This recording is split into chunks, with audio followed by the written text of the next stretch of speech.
Si es tan amable, tome su Biblia y veamos 1 Corintios capítulo 16. En el mundo antiguo, la pobreza era una realidad. Muchas personas eran pobres. Y cuando digo pobre como no vemos la pobreza en nuestro país en particular. Si usted ha visitado Tijuana, usted ha visto la pobreza. Si usted ha visitado, como yo, lugares como el Cairo, Egipto, usted ha visto pobreza. Hay lugares en el mundo en donde la pobreza sería algo así como era en los tiempos bíblicos. Nuestra sociedad conoce muy poco de ese tipo de pobreza.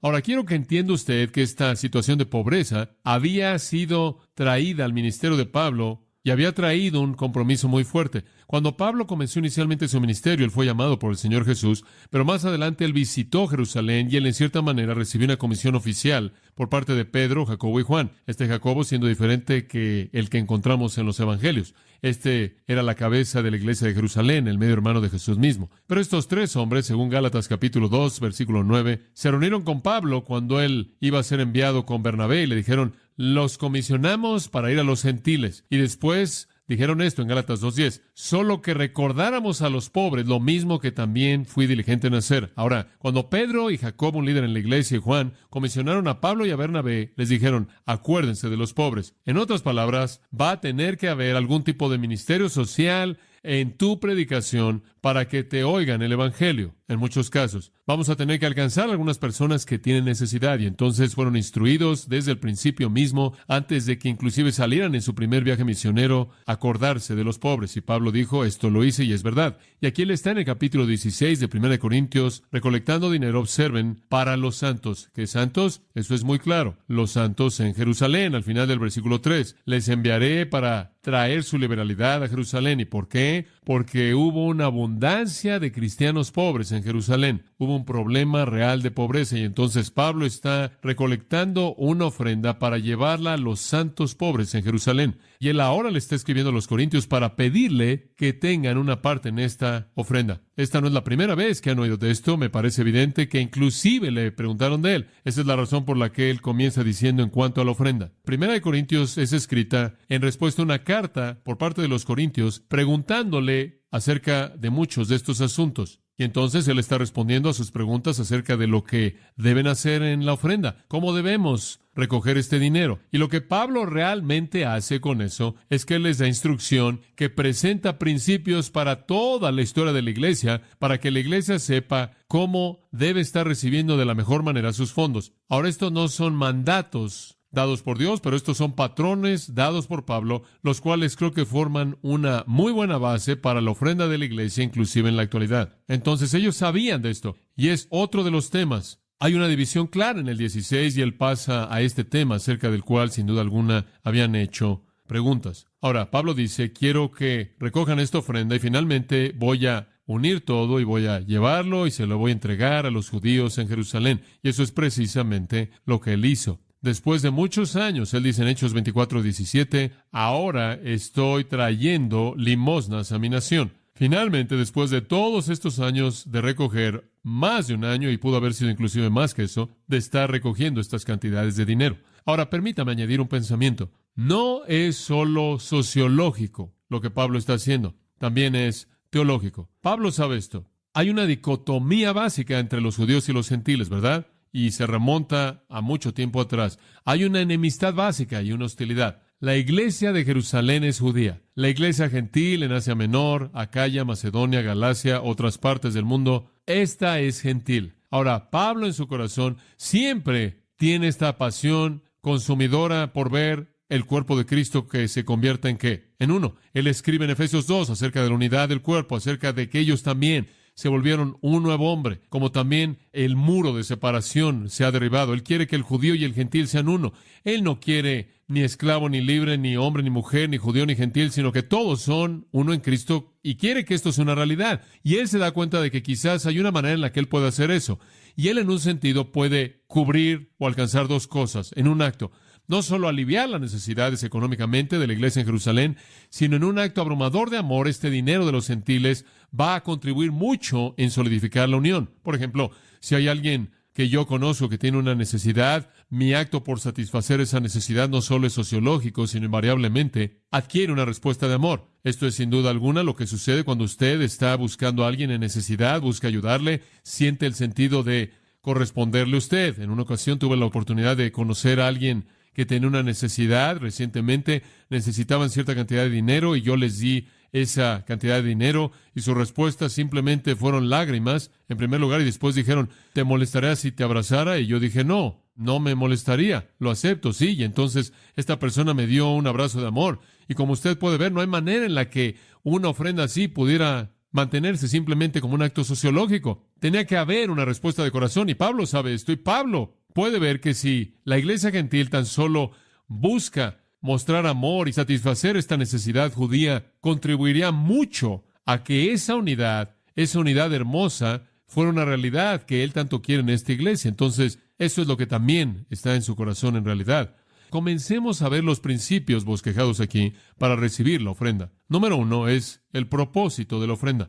Ahora, Pablo va a bosquejar para nosotros algunas directrices básicas para la ofrenda cristiana, que van más allá de esta ocasión en Corinto, y creo que esa es la razón por la que el Espíritu Santo las colocó aquí, porque tienen un impacto tan grande en nosotros. ¿Cuál es el propósito de la ofrenda? Versículo 1. En cuanto a la ofrenda, aquí viene el propósito, para los santos, y después él añade, esta es la misma ofrenda, acerca de la cual también de la manera que ordené en las iglesias de Galacia. En otras palabras, la misma ofrenda que va a ir para los santos en Jerusalén, de la que les conté a los Gálatas, de la que les conté a los macedonios, de la que les conté a los que están en Acaya. Aquellos en Asia Menor saben de ello, y quiero que ustedes se involucren, pero observen el propósito, para los santos. Ahora estoy convencido de que este no es solo el propósito para esta ofrenda, sino que conforme usted estudie el Nuevo Testamento, usted descubrirá una y otra vez que el propósito primordial de todas las ofrendas era que regresara a la iglesia.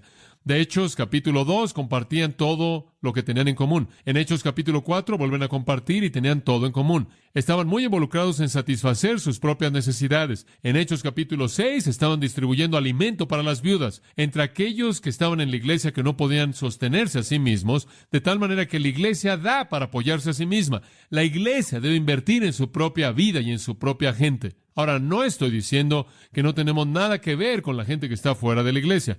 En Gálatas el apóstol Pablo dice que debemos hacer bien a todos los hombres, especialmente a aquellos que son de la familia de la fe, pero debemos hacerle bien a todos los hombres. Y la historia de Lucas capítulo 10, la historia del buen samaritano, quien hizo el esfuerzo por ministrar a un judío que estaba en una cultura diferente y en una religión diferente y en una situación totalmente diferente, como me parece que se indica que hay ocasiones cuando Dios quiere que hagamos bien a aquellos que no son de la familia de la fe. Dios quiere que hagamos bien a aquellos que están sangrando en el camino, sean quienes sean. Pero el punto de Pablo aquí es que la responsabilidad primordial de la iglesia es asegurarse de que financia sus propias necesidades. Eso es básico. Ahora observe también que no es una iglesia local financiando únicamente esa iglesia local, sino una asamblea local aquí en Corinto, cubriendo las necesidades de otra asamblea local en Jerusalén, de tal manera que la iglesia, cuando realmente es la iglesia y cuando entiende lo que es universalmente, satisfacerá sus necesidades en cualquier lugar, no solo de manera egoísta, invirtiéndola en su punto local de existencia. Pero la iglesia debe satisfacer sus propias necesidades. Permítame compartirle dos cosas. Debemos dar para apoyar a aquellos que están entre nosotros, que son pobres y están necesitados. Eso es número 1. En otras palabras, damos para la gente, para las necesidades de la congregación, sean las que sean. Hay gente en nuestra iglesia, quienes de vez en cuando se satisfacen sus necesidades conforme damos, conforme les damos dinero, conforme suplimos lo que no tienen. Esto es algo primordial. La iglesia en ese día, de hecho, tenía una gran ventaja por encima de nosotros. No tenían las cosas como las tenemos, edificios y todo tipo de complejidades que tenemos en la actualidad. Creemos que Dios ha guiado a su iglesia en la actualidad como es.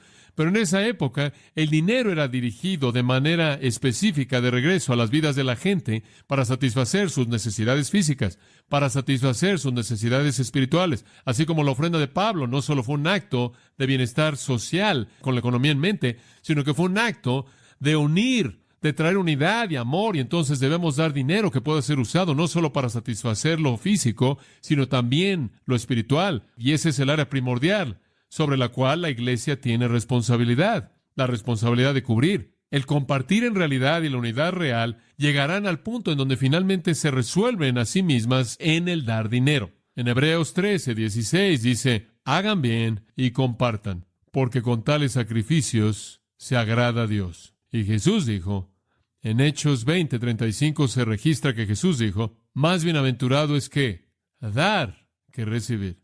Una verdad cristiana básica. Debemos dar para apoyar a aquellos que tienen necesidad en la iglesia. Ahora, eso simplemente es básico. Lo que usted tiene debe estar disponible para cualquier persona que tiene necesidad de ello. Pero permítame llevarle un segundo pensamiento bajo este punto. Damos para apoyar a la iglesia, no solo a la gente, sino también a sus líderes. No en esta ocasión, sino en otras ocasiones, el apóstol Pablo recibió ofrendas para sí mismo. Por ejemplo, en el 4º capítulo de Filipenses, Pablo responde a los filipenses al agradecerles por la ofrenda que le dieron. Él dice en el versículo 15, ahora vosotros filipenses saben que al principio del Evangelio, cuando partí de Macedonia, ninguna iglesia compartió conmigo con respecto a dar y recibir, más que solo ustedes. Pero inclusive en Tesalónica, una y otra vez, ustedes contribuyeron para mi necesidad. En otras palabras, Pablo dice, me dieron dinero, me apoyaron, y él tuvo todo derecho de eso como un líder en la iglesia. Acompáñenme a 1 Corintios 9 por un momento. Realmente no me siento incómodo predicando acerca de esto porque está aquí en las Escrituras. Y quiero que usted entienda cuál es el principio acerca de apoyar a aquellos que están en el liderazgo en la iglesia. Por cierto, yo no tengo un motivo aquí velado, quiero que usted lo sepa. La iglesia ya me da demasiado. En una ocasión le pregunté a un anciano por qué me dan tanto y dijeron, porque siempre estás hablando de administración, entonces queremos ver cómo lo haces. Entonces creo que eso es apropiado. Capítulo 9, versículo 1 dice, no soy apóstol, no soy libre, no he visto a Jesucristo nuestro Señor, no son vosotros mi obra en el Señor. Y observen, él dice, yo soy apóstol,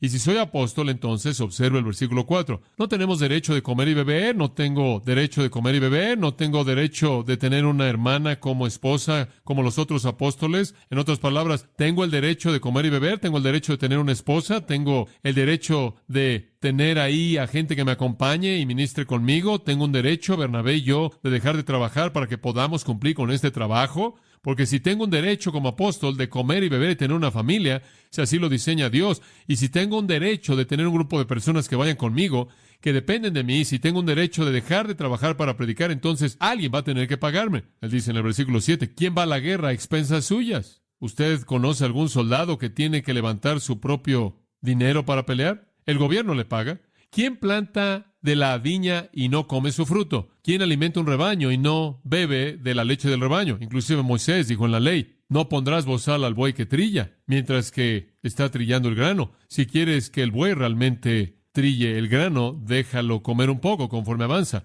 Y entonces lo que él está diciendo aquí es un principio básico. Versículo 11. Si hemos sembrado cosas espirituales, ¿es algo grande si cosechamos cosas carnales? En otras palabras, si les dimos alimento espiritual, entonces necesitan proveernos como devolución. Entonces la iglesia tiene dos responsabilidades.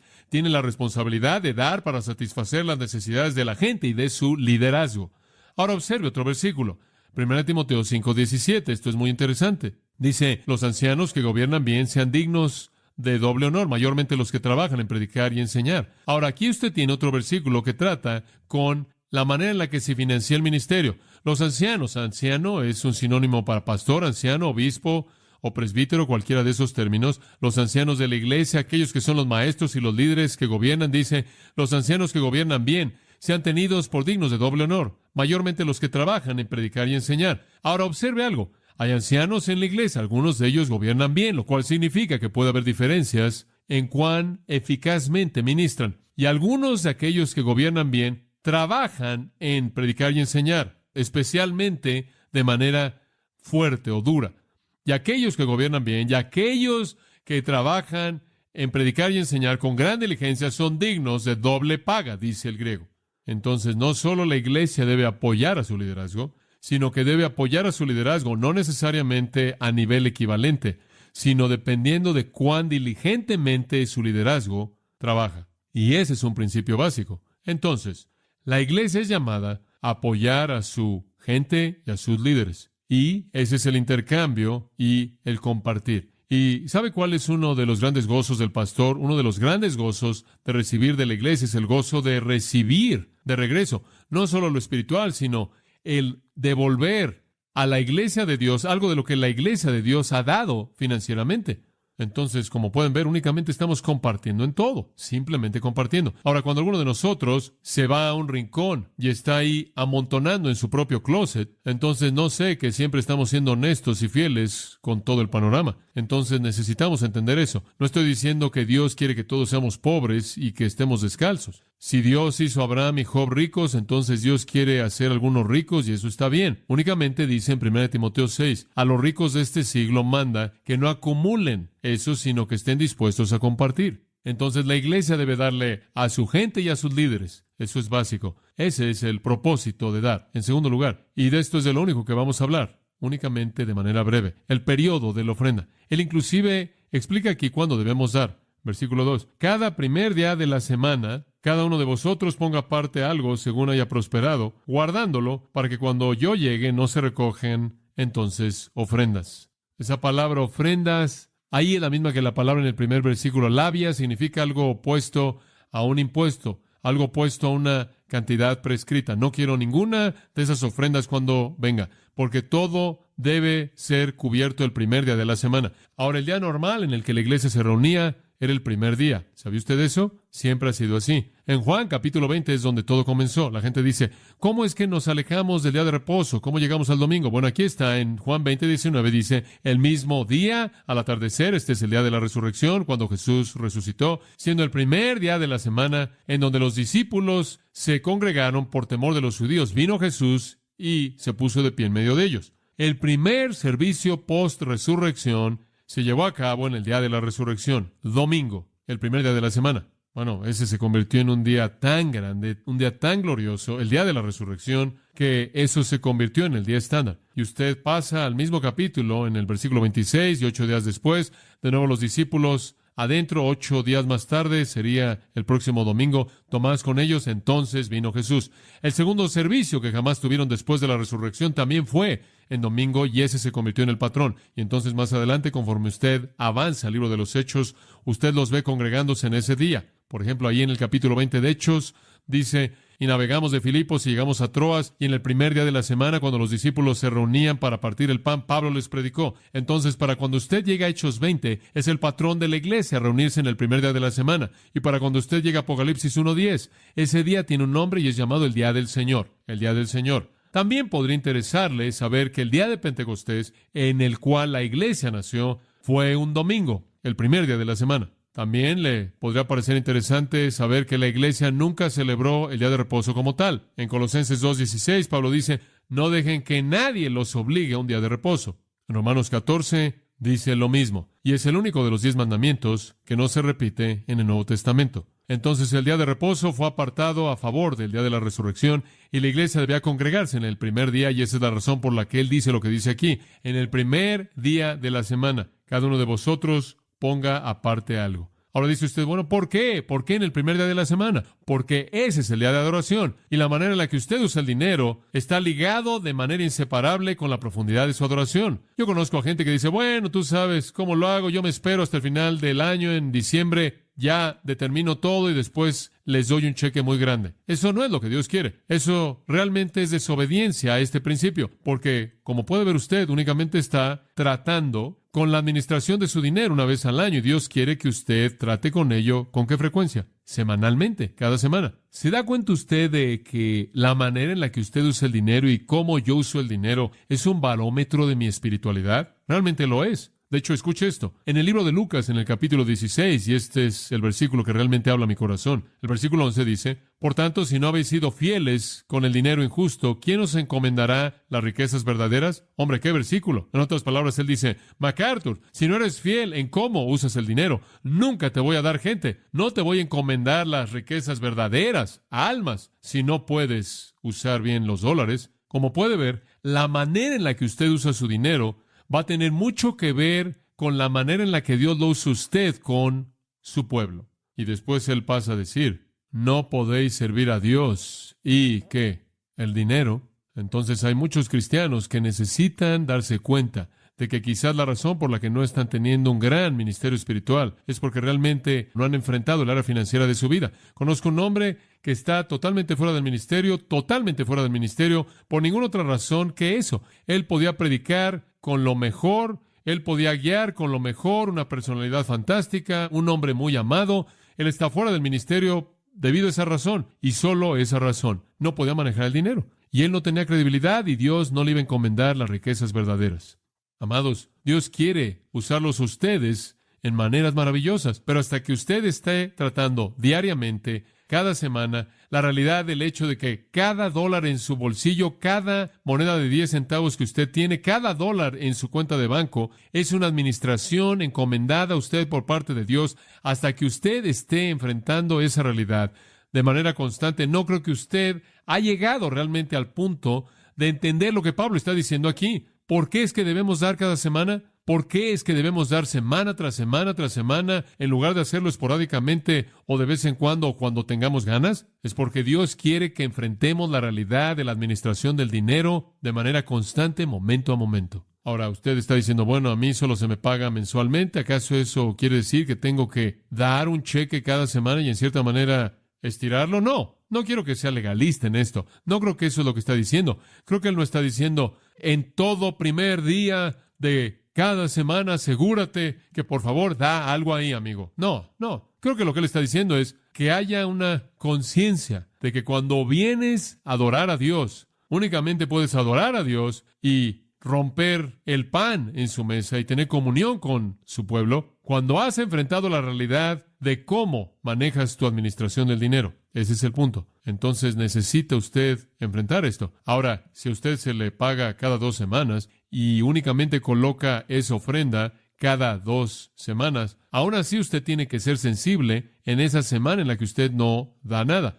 ¿Qué sabe usted lo que el Espíritu de Dios le pueda decir? ¿Sabe una cosa? Usted sabe, alguien tiene una necesidad real. Quizás usted los va a ver hoy y van a necesitar $50 y quizás usted va a estar listo con $50 si los tiene a su disposición para dárselos a esa persona si los necesitan. Entonces, en otras palabras, usted necesita estar listo para enfrentar eso toda semana. Usted podrá decir, bueno, solo puedo entregar mi cheque una vez al mes o una vez cada 2 semanas, pero la administración todavía está ahí para el resto de esas semanas también, si Dios así habla, ¿verdad? Esa es la razón por la que Patricia y yo hemos podido a lo largo de los años tener un pequeño fondo, una especie de pequeño fondo que tenemos ahí guardado, que no tocamos hasta que haya una necesidad. Y después, cuando tenemos un poco ahí para sacar, lo hacemos para que podamos estar disponibles para Dios. No vengan todos al mismo tiempo, o ustedes van a echar a perder nuestro pequeño fondo, ¿me entienden?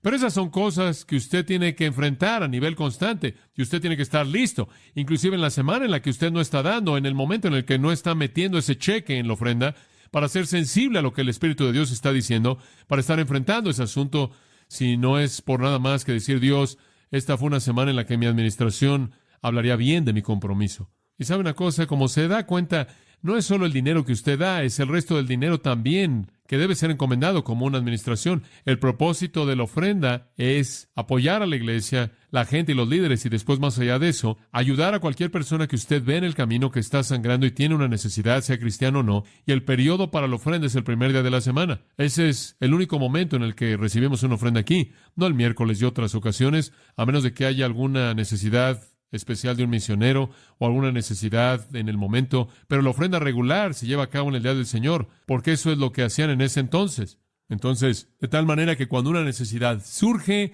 no tengo que ponerme de pie y estarles gritando y traumatizarlos emocionalmente y decirles por favor y apelar a sus emociones para que ustedes den a nivel emocional. Queremos que aprendan a dar de manera sistemática, semana tras semana, con una administración diligente, de tal manera que cuando surgen las necesidades, hay dinero disponible porque usted ha sido fiel. Y usted ha dado por amor a Dios y no por alguna estimulación emocional. Oremos. Gracias, Padre, por la gran verdad que aprendemos de nuestro Señor Jesús, quien fue rico, pero por nosotros se hizo pobre, para que nosotros, mediante su pobreza, pudiéramos ser enriquecidos. Oh Padre, ayúdanos a amarte y amar la comunión, amar al cuerpo, inclusive amar a los impíos lo suficiente como para alcanzarlos y dar para satisfacer la necesidad y estar conscientes que nunca te daremos en exceso a ti, porque tú derramarás sobre nosotros bendición abundante. Ayúdanos a ser dadores alegres. Gracias, Padre, por el aliento de tu palabra a nosotros, en el nombre de Jesús. Amén. Primera de Corintios, capítulo 16. Estamos viendo los primeros 4 versículos y explicando el tema acerca de la ofrenda. Ahora, la Biblia contiene varias advertencias acerca del dinero. Quizás el mejor resumen se encuentra en la afirmación del apóstol Pablo en 1 Timoteo 6, versículo 10, en donde dijo, porque raíz de todos los males es el amor al dinero. Nuestro Señor lo dijo de manera clara cuando Él dijo, no puede servir a Dios y al dinero. El dinero definitivamente puede ser una maldición, no hay duda al respecto. Por dinero, Acán trajo la derrota en los ejércitos de Israel y muerte en sí mismo. Por dinero, Balaam pecó contra Dios y trató de maldecir al pueblo de Dios. Por dinero, Dalila traicionó a Sansón y lo entregó a los filisteos. Por dinero, Gesi le mintió a Naamán y Eliseo y se convirtió en un leproso. Por dinero, Ananías y Zafira se convirtieron en los primeros hipócritas en la primera iglesia y murieron de inmediato. Por dinero, Judas vendió al Hijo de Dios por 30 piezas de plata y condenó su alma. Por dinero, muchos han sido maldecidos. De hecho, el apóstol Pablo dice, los que quieren enriquecerse caen en tentación y lazo y en muchas codicias necias y dañosas que hunden a los hombres en perdición y destrucción. Entonces, el dinero puede ser una maldición tremenda. Por otro lado, la Biblia enseña que el dinero también puede ser una gran bendición. La Biblia nos enseña que Dios dice que la plata y el oro son míos. Deuteronomio 8 dice que es Dios quien nos ha dado el poder para hacer las riquezas.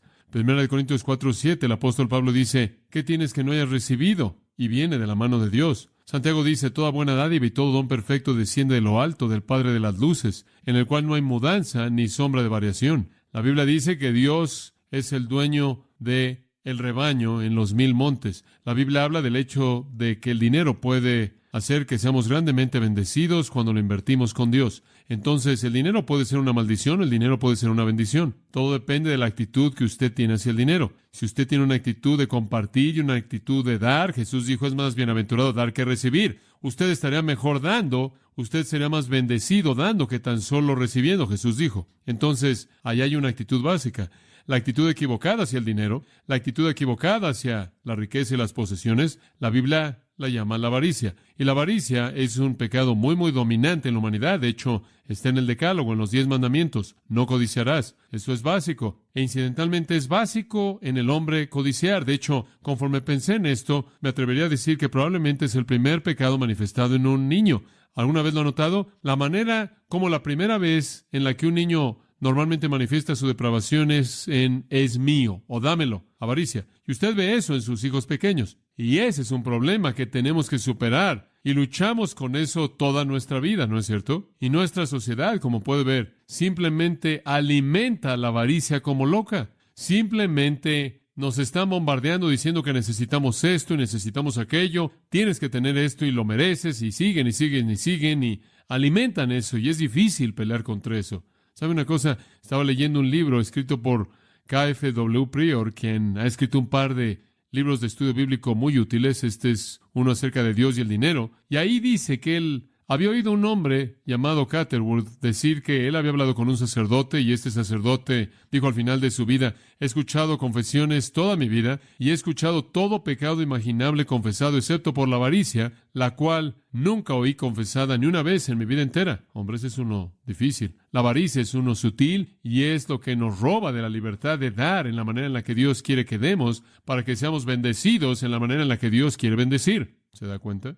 Y sabe una cosa, el apóstol Pablo fue lo suficientemente honesto como para enfrentar ese pecado. En Romanos capítulo 7, cuando él estaba hablando de su propio testimonio espiritual, de cómo él vino a Cristo y cómo su vida cristiana en cierta manera comenzó y los conflictos que tuvo, él dice en Romanos 7:7, ¿es la ley pecado? No es así. Sino, dice esto, yo no habría conocido el pecado sino por la ley. Realmente no había conocido el pecado, a menos de que hubiera una ley que me lo mostrara. No sabía que estaba violando algo específico, a menos de que algo específico fuera afirmado así. Y entonces él procede a dar un ejemplo. Él dice, yo no habría conocido la codicia a menos de que la ley dijera, no codiciarás. Pero el pecado, tomando ocasión por el mandamiento, obró en mí toda manera de codicia. Él dice, ¿saben una cosa? Lo que me despertó a la realidad de mi pecaminosidad fue cuando vi el pecado de codicia y me di cuenta de que yo era un codicioso. Allá hay un hombre honesto. Pero más adelante en su vida, en Hechos 20:33, él dice esto, ni plata, ni oro, ni vestido de nadie he codiciado.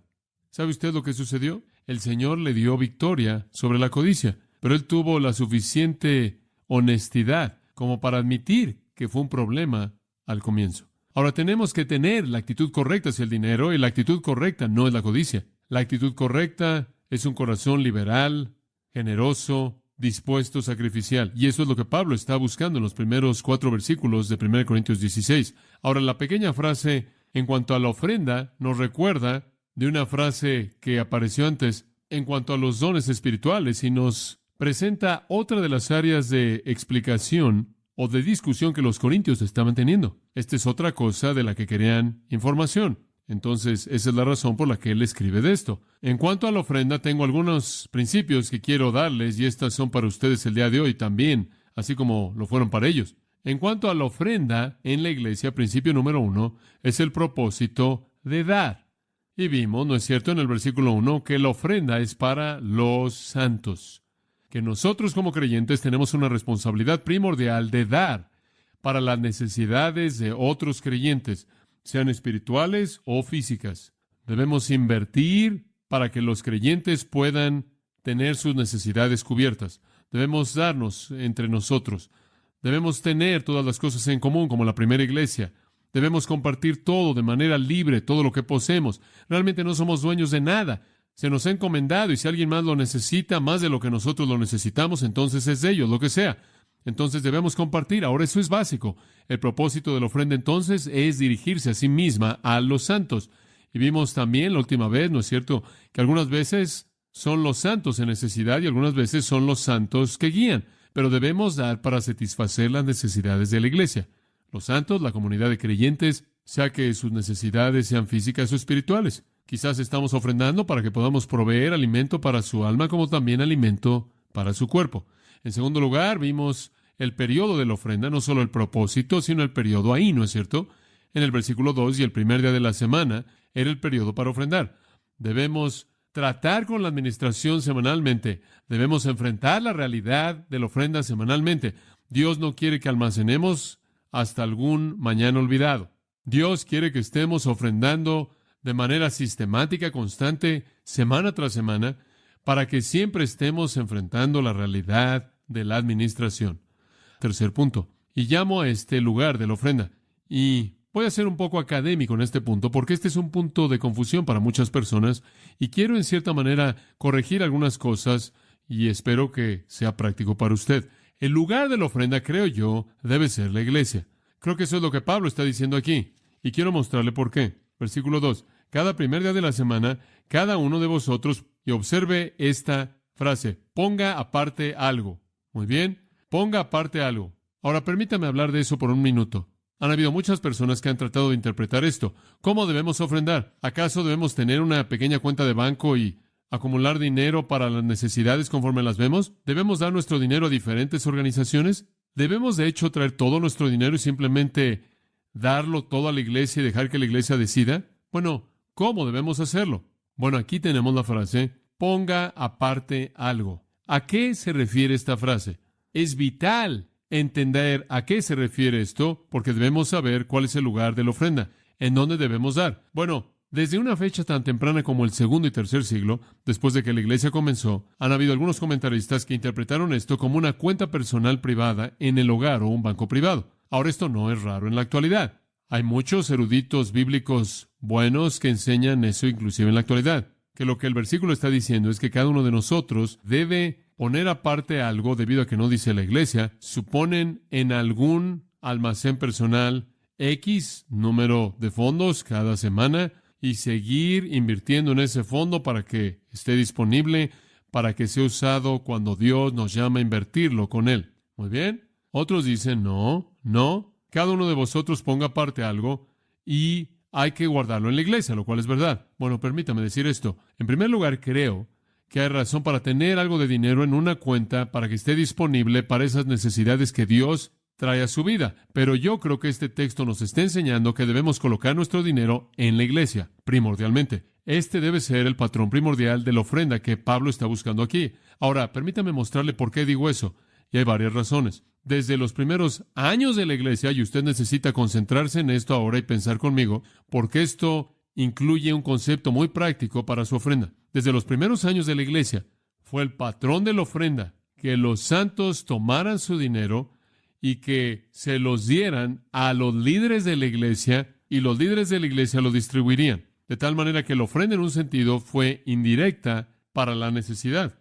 Los líderes de la iglesia determinaban las necesidades. Los líderes de la iglesia distribuían para satisfacer las necesidades, en lugar de que todo individuo simplemente estuviera dando dinero a lo que quiera, en donde fuera, cuando quisiera. Ahora, permítame mostrarle cómo esto funcionaba al pasar a Hechos capítulo 4, versículo 35. Hechos 4:35, un pasaje muy conocido, pero uno que nos recordará de esta práctica común básica en la iglesia. Hechos 4:35 dice, bueno, retrocediendo al versículo 34 para comenzar, ni había alguno de ellos, y está hablando de la primera iglesia en Jerusalén, simplemente una iglesia nueva, simplemente en sus comienzos. No había ninguna necesidad entre ellos, porque todos los que poseían tierras o casas los vendían y traían el precio de lo que vendían. ¿Y a dónde lo traían? Y lo colocaban a los pies de los apóstoles, y se distribuía a todo hombre según tenía necesidad. Allá hay entonces una ilustración en el 36 de Bernabé. ¿Quién hizo eso? Versículo 37, teniendo tierra,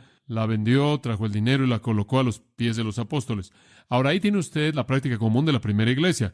Era para ser un punto central de distribución, siendo los líderes de la iglesia quienes entonces diseminaban los fondos al área de necesidad. Ahora, la razón por la que digo eso es porque no hay afirmación en lugar alguno en el Nuevo Testamento acerca de mantener fondos en privado. Eso no es común en la primera iglesia. No podemos encontrar indicación alguna de una práctica así, sino que más bien era depositado al cuidado de aquellos que estaban en responsabilidad espiritual, y era hecho semana tras semana, el primer día de la semana, y aquellos hombres espirituales determinaban la distribución de esos fondos. Ahora, quiero profundizar en esto y mostrarle por qué creo esto.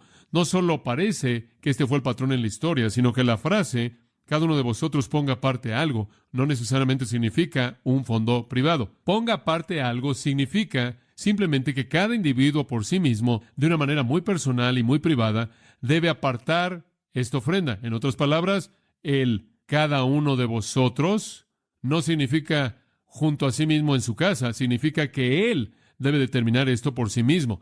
Esto es algo privado, personal. En otras palabras, nadie va a decirle cuánto debe apartar, cuánto invertir con Dios, cuánto dar. Esto es algo que usted determina por sí mismo y después lo aparta. Ahora, ¿qué significa ponga aparte algo? Bueno, la palabra griega teaurizo, de la cual obtenemos tesoro, la cual podrá reconocer. La palabra significa tesoro. Podrá significar tesoro, podrá significar caja de dinero, podrá significar un baúl, podrá significar una bodega, podrá significar una recámara, tiene muchos significados, pero es donde usted coloca tesoro, es donde usted pone cosas de valor. Bueno, la palabra entonces no nos dice nada acerca de dónde está esto, pero si estudiamos la historia aprendemos algo muy interesante.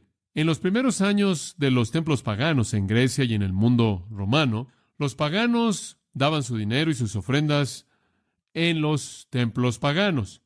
Y todos los templos paganos tenían lo que eran conocidos como los tesoros o las cajas de tesoro. Y la gente venía con su dinero y lo colocaba en el tesoro del templo. Esto fue el caso en el judaísmo, ¿no es cierto? El tesoro del templo, ¿no lee usted acerca de eso en los evangelios? Esto fue verdad en muchas religiones paganas. De hecho, llegó a ser así a tal grado que el templo, de hecho, llegó a ser el lugar en el que no solo se recibían las ofrendas del pueblo, de la gente, sino que inclusive guardaba su dinero para ellos. De tal manera que los templos paganos se convirtieron en bancos. Los bancos más grandes en el mundo griego estaban en templos. Y la razón por la que la gente adoraba a los dioses es porque adoraban por temor y nadie robaba el banco del templo. Era el lugar más seguro en donde colocar un banco. De hecho, tenían cajas de depósito en donde usted podía tener para sus propios depósitos y demás. Entonces, la idea en términos del trasfondo cultural es de un tesoro asociado con el lugar de reunión o el lugar de adoración. La idea del término simplemente significa apartar por sí mismo de manera privada y entregando su propio pensamiento y determinación personal lo que usted quiera dar y colocarlo en el tesoro. Ahora, el uso del término tesoro en ese mundo habría traído de manera normal a su mente el tesoro en la casa de adoración. Entonces, parece mejor ver que la frase está simplemente diciendo, coloquen su dinero en la tesorería o en el tesoro, y ellos habrían sabido que la tesorería sería aquello que era común para su lugar de adoración. Además, creo que es importante que veamos esto. En el versículo 2, él dice, hagan esto cada primer día de la semana, para que cuando yo llegue no se recojan entonces ofrendas. Ahora escuchen eso. No se recojan ofrendas. Es la misma palabra que está en el versículo 1, ofrendas. Ahora escuche. Si lo colocaran en un fondo privado cada semana cuando él viniera, ¿qué sería lo primero que ellos tendrían que hacer? Tendrían que tener una ofrenda, ¿verdad? Si todo lo tuvieran en casa. Pero lo que él está diciendo aquí es que esto debe hacerse de tal manera que cuando yo venga no tenga que levantar una ofrenda especial, porque ya estará ahí disponible. Entonces el contexto mismo indica que esto ya habría sido recogido y estaría listo para ser distribuido cuando él llegara. Además, yo añadiría que dice en el primer día de la semana, si este es algún fondo privado en el hogar, ¿qué importa si va a ser el primer día de la semana cuando esto se ha hecho? La única manera en la que esto tendría sentido sería si el primer día de la semana fuera en relación a reunirse en la iglesia y la ofrenda en común fuera su costumbre. Entonces, después de haber dicho todo esto, creo que es mejor ver esta ofrenda para el tesoro o la tesorería en común de la iglesia local para que sea distribuida por parte de los líderes, quienes van a ser guiados por el Espíritu para distribuir en esos lugares en donde hay mayor necesidad. Entonces, lo que estoy diciendo, amados, es que ustedes tienen una responsabilidad primordial, según la palabra de Dios aquí, para apartar en un acto privado de ofrenda, sistemáticamente, semana tras semana, algo de sus fondos, conforme ustedes deseen en su corazón hacerlo, para la iglesia, para que la iglesia entonces pueda determinar su distribución. Ahora, este es un patrón muy práctico para la ofrenda, pero esto es lo que yo creo que es lo que el texto está enseñando. Ahora alguien podría decir, ¿estás diciendo, John, que nunca debes cubrir la necesidad de un individuo sin pasar por la iglesia? En absoluto. Creo que usted tiene toda responsabilidad y todo mandato bíblico de satisfacer una necesidad directamente como también indirectamente a través de la iglesia. Por ejemplo, 1 Juan 3 dice, y si tu hermano tiene necesidad y cierras contra él tu corazón, ¿cómo mora el amor de Dios en ti? Busca cubrir su necesidad. Si eres como el buen samaritano, estás en el camino y ves a un hombre que está golpeado y sangrando, entonces ve ahí y cubre su necesidad. No digas, voy camino al templo, voy a tratar de que tramiten mi cheque, voy a estar de regreso en 3 días. Cubre la necesidad del hombre. Y esa es la razón por la que dije que para nosotros y nuestra familia, entender este principio nos ha llevado a que no solo estemos ofrendando sistemáticamente para la iglesia, para la obra del Señor y la palabra, y también para que los líderes puedan distribuirlo, sino que tenemos un poco apartado por aquí, para que podamos cubrir necesidades conforme surgen las necesidades, porque algunas veces las necesidades son muy inmediatas. Entonces, hay directo e indirecto. Pero la ofrenda indirecta, la ofrenda proporcional, la mayor parte de la ofrenda sistemática, el tratar de manera regular con la administración debe ser realizado el primer día de la semana y encomendado al cuidado de la tesorería de la iglesia para la distribución, conforme las personas piadosas que guían lo determinen y lo dirijan. Y esa es la razón, amados, por la que ustedes deben tener a personas piadosas que estén a cargo de la iglesia. Entonces vemos el propósito de la ofrenda, cubrir las necesidades de los santos, el periodo de la ofrenda, el primer día de la semana, y el lugar de la ofrenda a la iglesia, en cuarto lugar, los participantes en la ofrenda, Y esto lo voy simplemente a afirmar de manera muy simple porque no es difícil. Versículo 2 de nuevo, cada primer día de la semana, cada uno de vosotros. Y en el griego eso significa cada uno de vosotros. Es correcto. Significa eso en italiano, hebreo y en francés también. Que cada uno de ustedes, lo mismo. Nadie quede exento. Algunas personas podrían decir, bueno, yo no puedo dar dinero, entonces voy a dar mi talento. No. Todo mundo, dice usted, bueno, yo doy mi dinero a esto y a esa organización y me quedo con esto. No. Cada uno de ustedes debe tomar esto sistemáticamente, semana tras semana, y colocarlo en la tesorería de la iglesia para que sea distribuido para las necesidades de los santos. Es cuestión de administración. Cada uno de ustedes dice, bueno, yo soy muy pobre. Bueno, si tiene algo que dar, ¿verdad? Si tiene algo que dar. Marcos, capítulo 12. Recordará una historia interesante. Y Jesús se sentó frente al tesoro y él veía cómo la gente colocaba dinero en el tesoro. Ahora, ¿no sería esa una manera interesante de pasar el día? Simplemente ver a la gente venir y dar. Usted aprende mucho acerca de quién es la persona de esa manera. Los fariseos solían tocar una trompeta para anunciar su llegada y daban, pero él estaba sentado ahí viéndolos dar. Y dice, y muchos que eran ricos daban mucho. La gente rica daba mucho. Y vino cierta viuda pobre y echó 2 blancas, o sea, un cuadrante. ¿Sabe usted cuánto es una blanca? 1/8 de un centavo. Entonces 2/8 de un centavo sería 1/4 de un centavo.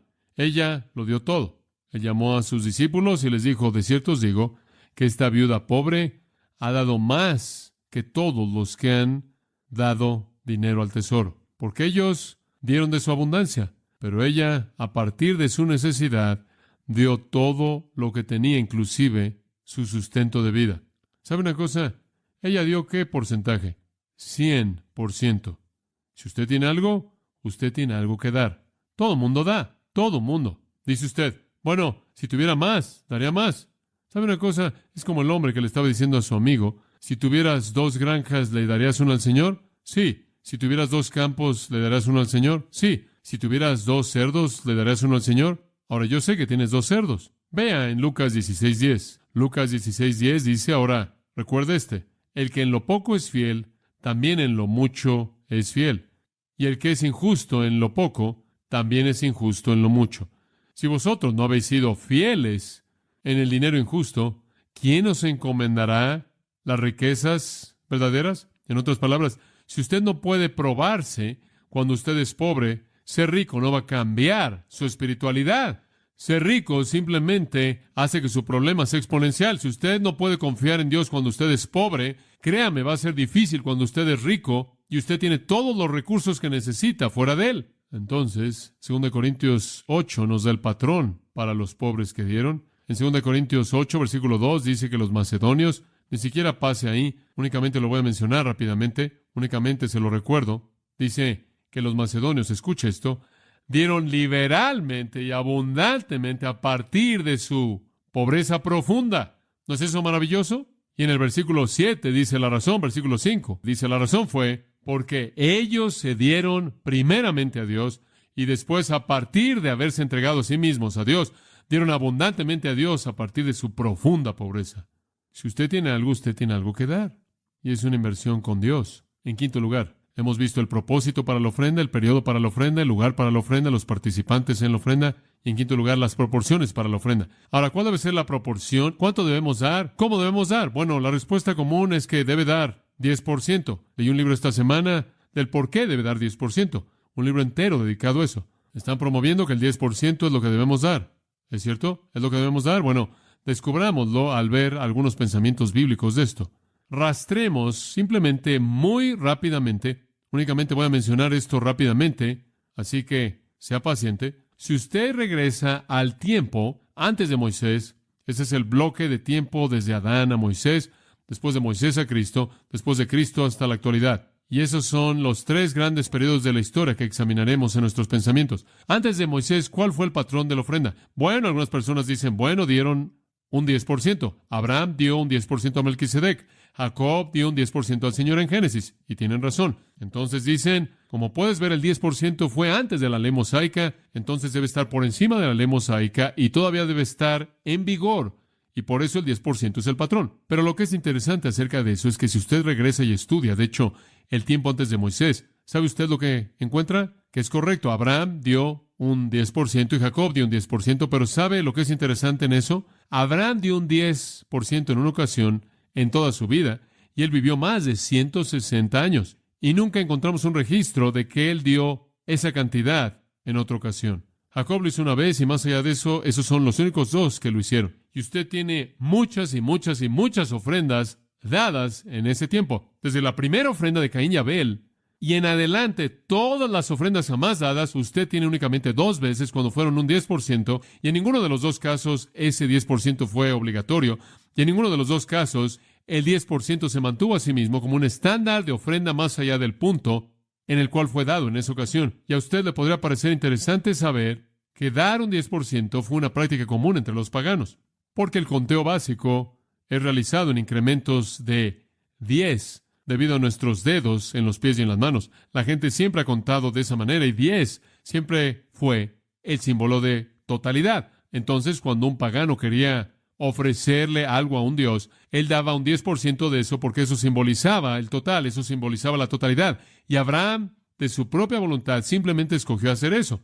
De hecho, dice en Hebreos que él dio un 10% de la parte de arriba del montón. Entonces pudo no haber sido un 10% de todo el botín que él ganó, sino solo un 10% de la parte de arriba del montón, lo mejor del botín. Usted recuerda que ganó una batalla en contra de 5 reyes y él quería agradecerle a Dios de alguna manera por la victoria. Y después él conoció a este hombre llamado Melquisedec, quien era un sacerdote de Dios, un sacerdote mucho antes que viniera el sacerdocio levítico, simplemente un sacerdote, un hombre piadoso excepcional. Y para mostrar su amor hacia Dios y su gratitud, él presentó una ofrenda a este sacerdote, lo cual estuvo bien. Y la 10ª parte fue simplemente arbitrario en su corazón. Eso es lo que él quiso hacer. Y más adelante, el acto único de Jacob fue un acto de pecado porque él estaba dando un 10% como un pagano trataba de sobornar a Dios. Fuera de eso, usted no tiene indicación de que eso llegó a ser mandado, jamás prescrito, inclusive demandado.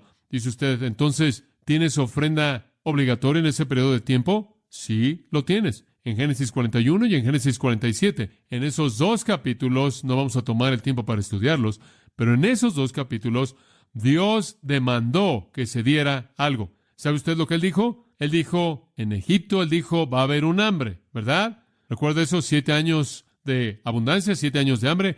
Él dijo, para proveer para eso y para cubrir las necesidades de la gente, manda a todo individuo a que dé la 5ª parte de todo lo que él tiene. ¿Qué porcentaje es eso? 20%. Entonces Dios estableció 20% como un estándar para ofrendar, para dar, por una razón. Impuestos. Él estaba financiando el gobierno de Egipto para cubrir las necesidades de su pueblo. Esa fue la única indicación de una prescripción jamás dada en el tiempo pre-mosaico. Esa fue la única ocasión en la que una cantidad fue jamás prescrita. Las otras ofrendas fueron completamente voluntarias. Da lo que quieras. La única ocasión en la que Dios lo hizo obligatorio fue en el impuesto del gobierno sobre el pueblo para proveer para sus necesidades. Ahora entremos al tiempo de Moisés. Usted dice, ¿qué sucedió en el tiempo de Moisés? Estoy seguro de que ahí estuvo. Sí, pero ¿sabe una cosa que es muy interesante? Escuche esto. En Levítico 27, Dios dijo, aquí está mi ley, usted den 10% de todo lo que tienen y va para los levitas. ¿Sabe usted quiénes eran los levitas? Eran los sacerdotes. Ahora observe esto. Él dice, se lo dan a los levitas, son los sacerdotes. Bueno, Israel, recordará usted, era lo que es llamada una teocracia, no una democracia, sino una teocracia. Esto es, Dios gobernaba. Y Dios gobernaba en Israel mediante líderes. Y los líderes eran los sacerdotes. Los sacerdotes eran los senadores, y los congresistas, y los presidentes, y los gobernadores, y los alcaldes, y los demás jueces, y todo lo demás. Los sacerdotes asumieron todas esas funciones de tal manera que ellos fueron los servidores públicos. Y la 10ª parte que era pagada como el impuesto para los levitas era para pagar los salarios de los servidores públicos. Amados, no fue ofrenda voluntaria. De nuevo fue impuesto. ¿Entiende usted eso? Fue para financiar el gobierno. Después, en Deuteronomio capítulo 12, se les obligó que dieran otro 10% cada año, y esto era para financiar las festividades nacionales y demás. Y esto era para cuidar de la unidad nacional y la religión nacional. De tal manera que usted tenía 10% cada año y otro 10% cada año, y después en Deuteronomio 12, hubo un tercer 10% que tenía que ir para los pobres, y eso era beneficencia social, y eso era requerido cada tercer año. Entonces, 10%, 10%, y 3 1/3 eran financiamiento anual para el gobierno. Ahora escuche, el diezmo está relacionado con eso. Nunca estuvo relacionado con la ofrenda voluntaria. Nunca se relacionó con la ofrenda espontánea. Nunca es aquello que sale del corazón para el Señor. Fue impuestos obligatorios. Y en Malaquías 3, cuando dice, traigan sus diezmos y ofrendas al almacén, es la palabra para bodega en el hebreo ahí, es la tesorería del templo. Paguen sus impuestos, se le está diciendo. Ahora observe, el diezmo en el Antiguo Testamento no fue ofrenda voluntaria a Dios motivada por amor. Fue, paguen sus impuestos. Dice usted, bueno, John, entonces, ¿dónde estaba la ofrenda? ¿Dónde estaba la ofrenda voluntaria? No es interesante, por cierto, que el 23% en ese entonces y 20% alrededor de esa tasa en el tiempo de Egipto. ¿Y cuál es la base de los impuestos en la actualidad en Estados Unidos? No estamos demasiado lejos del estándar que Dios estableció hace mucho tiempo atrás. Bueno, dice usted, durante el tiempo en el que estabas pagando para financiar el gobierno nacional y pagando tus impuestos y todo eso en Israel, ¿tenías alguna libertad de dar? ¿Dónde estaba la ofrenda voluntaria? Oh, la ofrenda voluntaria estaba ahí también, pero eso era por encima de eso. Escuche, Proverbios 3:9. Proverbios 3:9 dice esto. Aquí está el patrón para ofrendar en el tiempo del Antiguo Testamento, en el tiempo de Moisés. Aquí está, honra a Jehová con tu sustancia y con las primicias de todo lo que ganas, y tus graneros serán llenos de abundancia y tus lagares rebosarán de mosto. ¿Cuánto debían dar? Lo que usted quiera. Simplemente honren al Señor y da lo que quieras, pero acuérdate, entre más generoso seas, mejor será la cosecha y más llenos estarán tus graneros. Y después, en el capítulo 11 de Proverbios, usted tiene otro principio para ofrendar. Él dice esto: hay quien riega, pero incrementa. El que retiene más de lo que es apropiado, lleva a la pobreza. ¿Quiere perder su dinero? Acumúlelo. ¿Quiere ganarlo? Dispérselo. El alma generosa será enriquecida.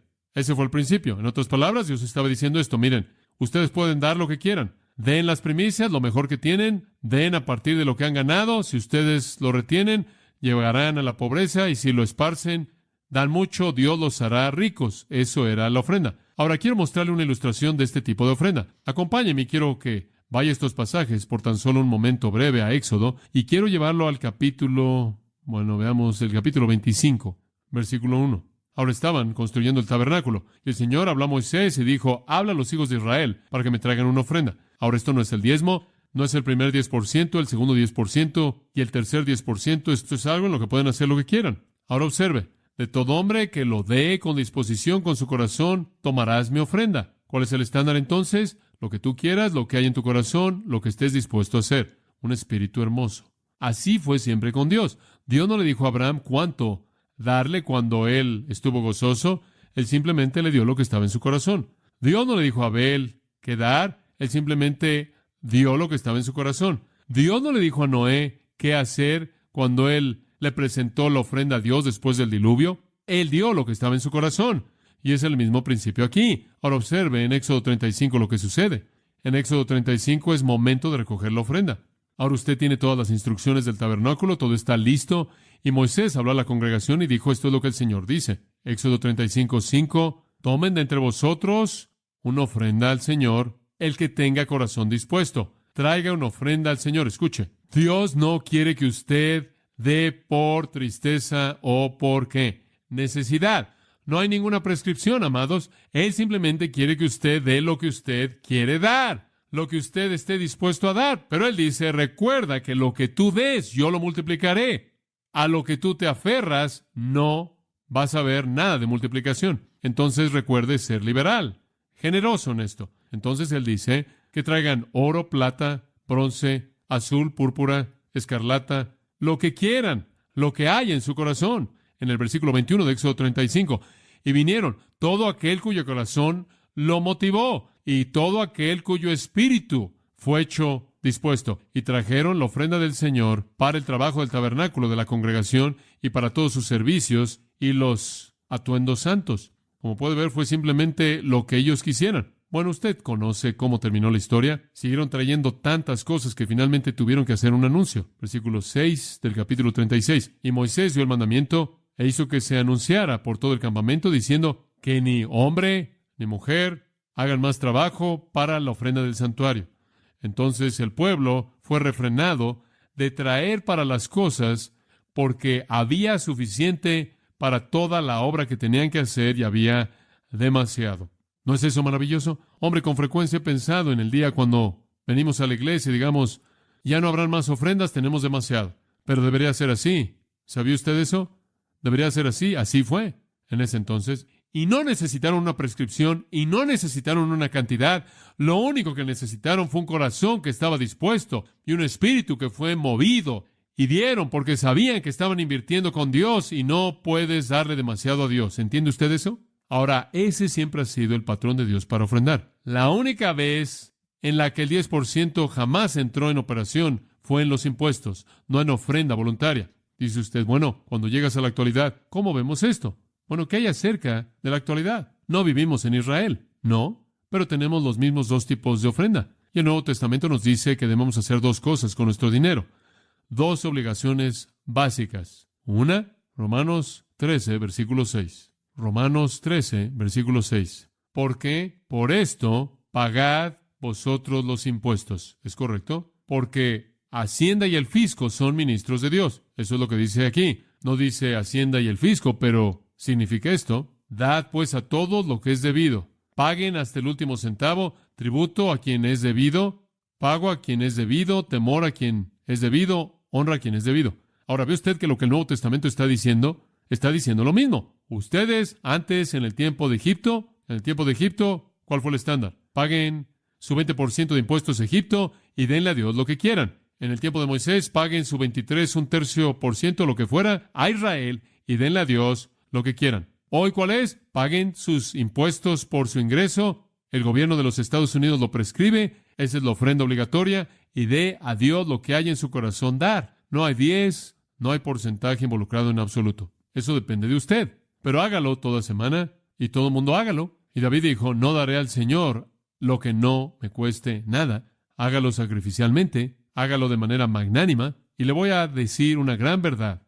Cuando usted comienza a darle a Dios, Dios comienza a devolverlo. ¿Sabe una cosa? Es como plantar semilla. Es absolutamente como plantar semillas. Darle a Dios es como plantar semilla. Simplemente para mostrarle eso, permítame llevarlo a Lucas 6:38. Lucas 6:38. Y quiero que oiga las palabras de Jesús. Él nos da un patrón aquí. Observe. Dad.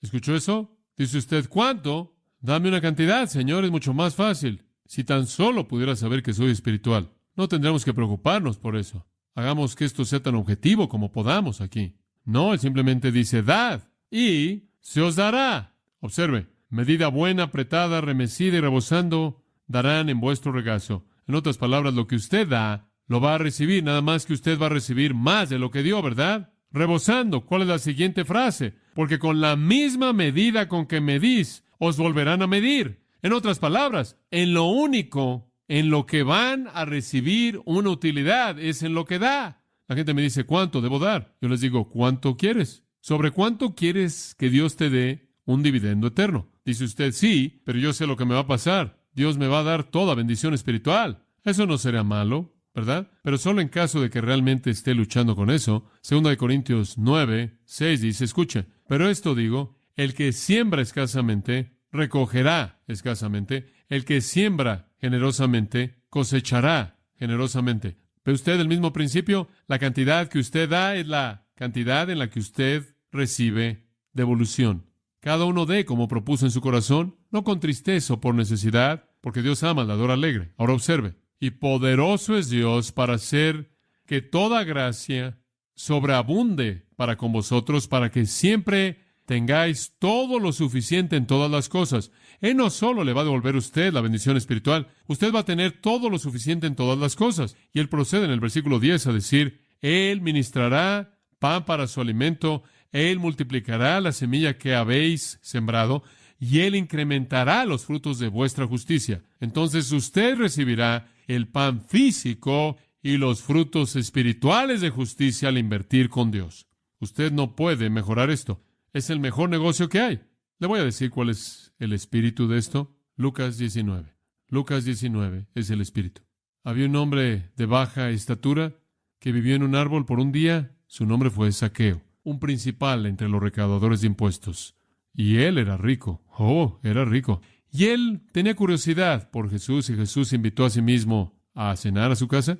Y fue interesante lo que pasó en el versículo 8. Lucas 19:8. Y Zaqueo se puso de pie y le dijo al Señor, He aquí, Señor, la mitad de mis bienes doy a los pobres. Ahora dice usted, espera un minuto, hermano Zaqueo. Valoramos tu generosidad, no obstante, el 10% es realmente lo único que es obligatorio. ¿No 50%? Jesús no dijo eso. Voy a dar 50% de todo lo que tengo a los pobres, y si tomé algo de alguien mediante una acusación falsa, le voy a devolver 400%. Y Jesús le dijo, este día la salvación ha venido a esta casa, porque Él es un hijo de Abraham.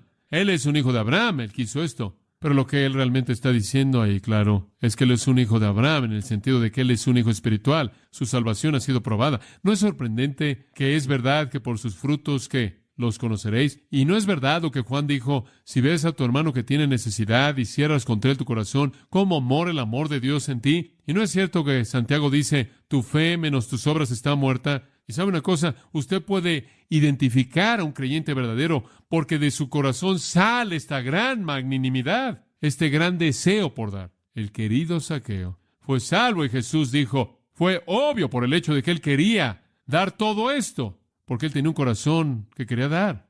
Hombre, si hay una cosa que un cristiano debe tener, es un corazón que da. Si hay una cosa que un cristiano no debe tener, es avaricia. Entonces, ¿la cantidad? ¿Cuál es la proporción? ¿Qué es lo que Pablo dice en 1 Corintios 16:2?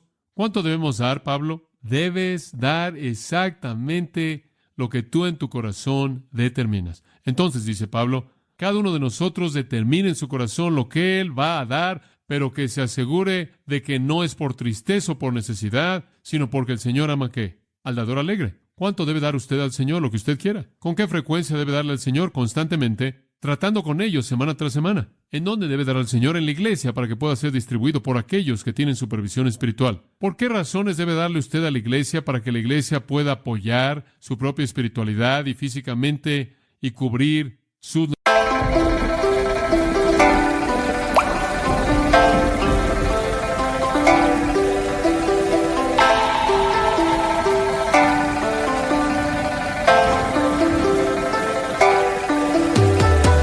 Cả buồn mà cất lời không lên, người đi mất mà nhất thời không quên. Lòng u tối dù đất trời không đêm, kể từ khi sống lấy lất đời không em. Đầu quay cuồng trong hơi men, đưa chân về nơi quen, dấu vết chẳng hề phai. Và rồi chợt nhận ra và vô tình khơi thêm ký ức bung lơi êm mà đã từng kể vai và ngồi. Chẳng cần thiết phải viết nên sử sách, mà lại phải nếm trải chuyện não nề. Chẳng thể biết thời tiết đẹp như tranh, thực ra là đằng xa có một cơn bão về. Chẳng cần mơ hay chờ đến vạn kiếp để ta được cạn tiếp cho hết tiền giao bôi. Rồi chẳng thể nỡ để vỡ mười nhân duyên, nên ta chỉ khấn nguyện trọn đời này chung lối thôi. Những kẻ si mê tới điên thường mơ tưởng tới thiên đường, yêu nương được tô điểm nhưng hận tạo hóa. Tuyệt nhiên có ai đành bên em thành anh đài, tình ta như hồ điệp vẫn mãi giữ riêng đây về giây phút khắc sâu. Chẳng nghĩ yêu em mà từng chút mắc câu, sầu hút hút khuất sau vẻ nét bút chắc đau. Hạnh phúc đâu cần chỉ cho phút bắt đầu, nhớ đến cái lúc còn gió sương vơi đầy, nhớ hình bóng người nào đó vương nơi này. Trong vẻ khoảnh khắc mong có được đôi tay ấy cố lau đi bờ mi khi nào thường hơi cay. Xa một người phải bước qua cuộc đời, không phải xa đi vĩnh viễn mà chúng ta chỉ tạm chịu lên. Necesidades. Ahora terminaremos el texto la próxima vez. Oremos. Gracias, Padre. Esto es tan práctico. Padre, esto no es simplemente teología nebulosa. Aquí es en donde vivimos. Te damos gracias porque nos has dado una palabra clara de que la bendición no es algo que debemos, en cierta manera, buscar en el cielo y esperar que caiga en nosotros como algún beneficio misterioso, sino que la bendición es algo que es tan tangible como saber que cuando actuamos en generosidad y amor, al dar de manera generosa y abundante y sacrificial y amorosa a tu causa, tú nos devuelves bendición abundante. Enséñanos a sembrar generosamente para que podamos cosechar generosamente.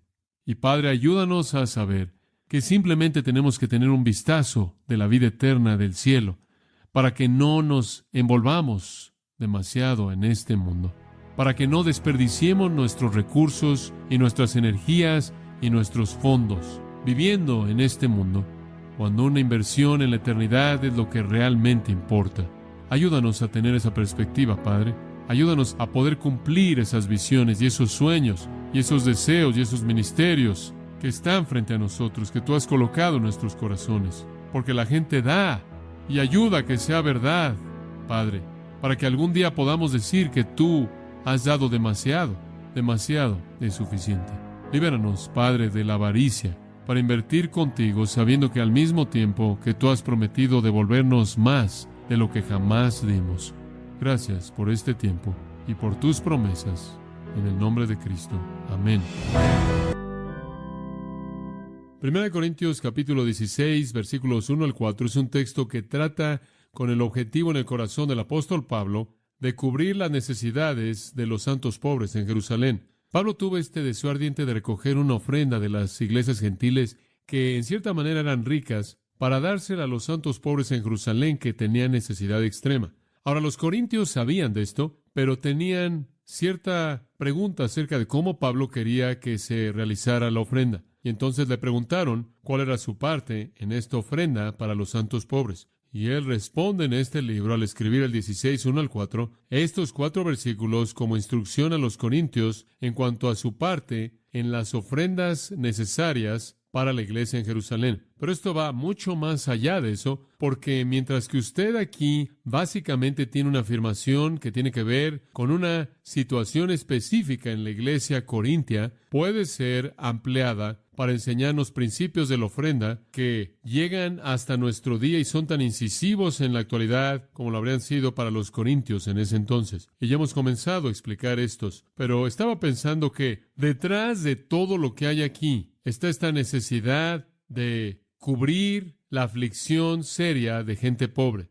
Y quiero darle la actitud divina que está detrás del corazón de Pablo al cubrir las necesidades de estas personas. Ahora usted puede remontarse hasta el Antiguo Testamento, hasta el tiempo del Éxodo, cuando Dios llamó inicialmente a su pueblo, cuando Él estableció inicialmente una nación. Y la Biblia nos dice en el libro del Éxodo, como también en otros lugares, cuando reflexiona en el Éxodo mismo, que Dios los llamó de la casa de servidumbre, que Dios llamó a Israel de la esclavitud, que Dios llamó a Israel de la opresión, que Dios los llamó del lugar de la pobreza y la privación. De hecho, en Éxodo capítulo 20, en el versículo 2, en el texto que es el preámbulo del Decálogo, los 10 mandamientos, Dios identifica a sí mismo de esta manera. Él dice, yo soy Jehová tu Dios, que te sacó de la tierra de Egipto, de la casa de servidumbre. En otras palabras, Dios se ve a sí mismo como un Dios liberador, como un Dios que libera a la gente de la esclavitud, que libera a la gente de la pobreza, de la esclavitud, de la depresión y la opresión.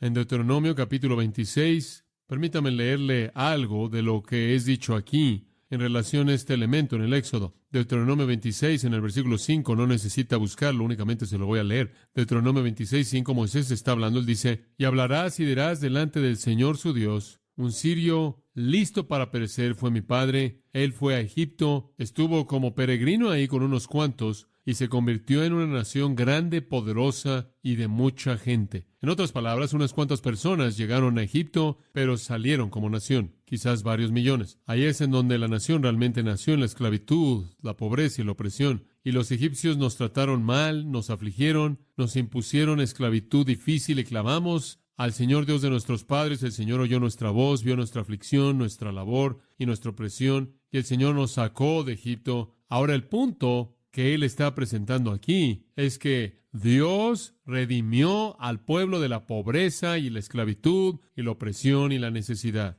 Dios siempre, siempre se ha identificado de cerca con la gente que está en gran aflicción. ¿Sabe usted lo que es triste? Lo que es triste es que Israel fue una nación que nació en medio de la pobreza, en medio de la esclavitud, en medio de la opresión, e Israel no había terminado. Israel se dispersó, Israel fue destruido por hacerle a los pobres entre su propio pueblo exactamente lo que los egipcios les habían hecho a ellos. El reino fue dividido después de Salomón. Israel se dividió en 2 partes, el reino del norte con 10 tribus, el reino del sur con 2 tribus, Judá y Benjamín. El reino del sur fue conocido como Judá, el del norte como Israel. Existieron al mismo tiempo, por un tiempo, con una maldad sin refreno en el norte y maldad y bondad mezcladas en el sur. Finalmente, en el 722 a.C., el reino del norte fue dispersado para no regresar. ¿La razón? Bueno, para la razón de su dispersión necesita usted ver Amós. Amós es uno de los profetas pequeños, un libro pequeño, un hombre muy importante. En Amós capítulo 2, escuche la razón por la que Dios se llevó al reino del norte. Amós 2:6. Así ha dicho Jehová, por 3 transgresiones de Israel y por 4 no quitaré su castigo. Aquí vienen las 4. Vendieron a los justos por plata. Número 1, por dinero vendían a un hombre justo. Segunda razón, y a los pobres por un par de calzado. Hacían lo que fuera por pisarle el cuello a los pobres. Si podían conseguir un par de calzado de ellos, vendían a los pobres. Y el versículo 7 dice, buscan el polvo de la tierra sobre la cabeza de los pobres. En otras palabras, quieren empujar la cabeza de gente pobre en la tierra. Se vuelven del camino de los mansos. Y después el otro pecado, un hombre y su padre entran a la misma mujer para profanar mi nombre santo, inmoralidad. Y después el siguiente versículo 8, se acuestan sobre ropa dada en garantía junto a todo altar y beben el vino de los condenados en la casa de sus dioses. Entonces lo que usted tiene es un maltrato de los justos, un maltrato de los pobres, inmoralidad e idolatría. Por estas 4 cosas, Dios se llevó al reino del norte, pero uno de ellos fue la manera en la que oprimieron a los pobres. Dios realmente desea que su pueblo no haga eso. En Amós capítulo 5, en el versículo 11, volvemos a encontrar estas palabras. Porque así como sus pisadas son sobre los pobres, le quitan cargas de trigo, han construido casas de piedra tallada, pero no morarán en ellas. Han plantado viñas agradables, pero no beberán el vino de ellas, porque conozco vuestras transgresiones múltiples, sus pecados poderosos afligen al justo, reciben un soborno y desvían al pobre en la puerta de lo que es justo para ellos. En otras palabras, habían oprimido a los pobres. Capítulo 6, versículos 4 al 7, de manera idéntica, lo mismo. Nada más que usted tiene ahí, en lo que se han vuelto en su opresión de los pobres. Ganaron todo de los pobres, empujaron a los pobres en el polvo de la tierra y como consecuencia ganaron todo para sí mismos. Y en el versículo 4 del 6 dice, se acuestan en camas de mármol, se acuestan, comen los corderos del rebaño y los becerros de en medio del ganado, la mejor carne, al cordero y al animal joven comen y beben vino en tazones, las tazas no son lo suficientemente grandes y se ponen el ungüento más elegante que pueden encontrar, pero no están entristecidos por la aflicción de José. Les podría importar menos los necesitados, les podría importar menos los pobres, les podría importar menos aquellos que estaban afligidos y lo único que hacen es engordar y engordar y engordar y engordar más en sus camas de mármol y en sus muebles elegantes y en su comida elegante y su música agradable y bebiendo y el perfume que huele. Dios realmente condena a los ricos. No Khi say anh thường hãy nhắc về em, mong khỏa lấp những u tối, khoảnh khắc về đêm nghe lại bài ca ngày xưa cũ. Ta hát về nhau nhớ những giấc mơ ta từng ước, to tát về sau và đó là khi mà anh dần lụy là không làm chủ chính mình, thấy không gian trở nên tồi tệ, mọi thứ bao phủ chính mình. Em đâu còn như điều anh mơ, anh cũng tự nhủ chính mình, nhưng mà thôi em, nào ai giỏi mà đủ tính tình, chẳng thể vươn tới được cảnh cao dù anh có nhã ý trèo. Trong cơn say mọi thứ cuồng quay, anh trở thành gã chí phèo, yêu chân thành là không thay lòng dù em có như thị nở. Ý anh là em như cô tấm, nhìn em như thị nở. Đêm vắng nàng ngón tay xám vàng vì đốt cả bao thuốc lá. Căn phòng chung ký sữa nồng ấm bây giờ sao bút giá. Một thói xấu mà anh đã quen khi em không ở bên lâu. Anh thường ngồi trong một góc tối nhậu suốt cả đêm thâu. Em mang con tim anh đi đâu, khiến anh mù quáng vẫn cô sáng mỗi khi đau. Em mang con tim anh đi đâu, điều gì choáng váng để xứng đáng ướt mi nhau. Em mang con tim anh đi đâu, khiến anh mù. Simplemente porque son ricos, sino porque se han vuelto ricos a expensas de los pobres. Han hecho que la distancia sea más y más grande. Cuando Dios estableció Israel, Él dijo, al final de todo 7º año, vas a liberar a todos los esclavos. Al final de cada año 50, toda propiedad regresa a su dueño original. ¿Sabe por qué? Porque nadie realmente podía amontonar. Evitaba que se amontonara. Usted podía comprar un terreno en el año 48, 2 años después, regresa a su dueño original. Como consecuencia, Dios mantuvo un espacio cercano entre los ricos y los pobres, pero conforme nosotros comenzamos a amontonar, vemos a Israel de pronto ignorando la liberación de los 7 años, sin duda alguna ignorando la del año 50, y simplemente siguieron apilando y amontonando, y la distancia se vuelve más y más y más y más grande, y los ricos son más ricos y los pobres son más pobres, y empujan a los pobres a la tierra, y Dios dice, voy a venir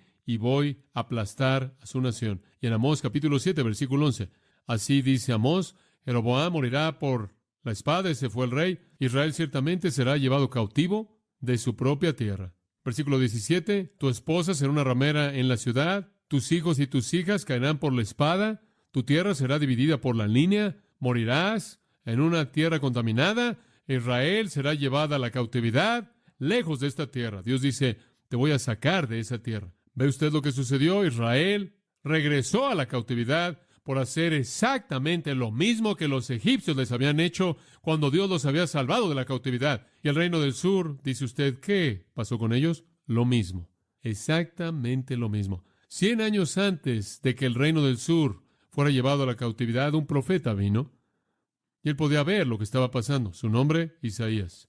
En el capítulo 10, Isaías predijo lo inevitable. En el capítulo 10, en el versículo 1, hay de aquellos que decretan decretos injustos y que escriben tristeza, que han prescrito para desviar a los necesitados de la justicia, para quitar el derecho de los pobres de mi pueblo, para que las viudas puedan ser su presa, y le roban a los huérfanos.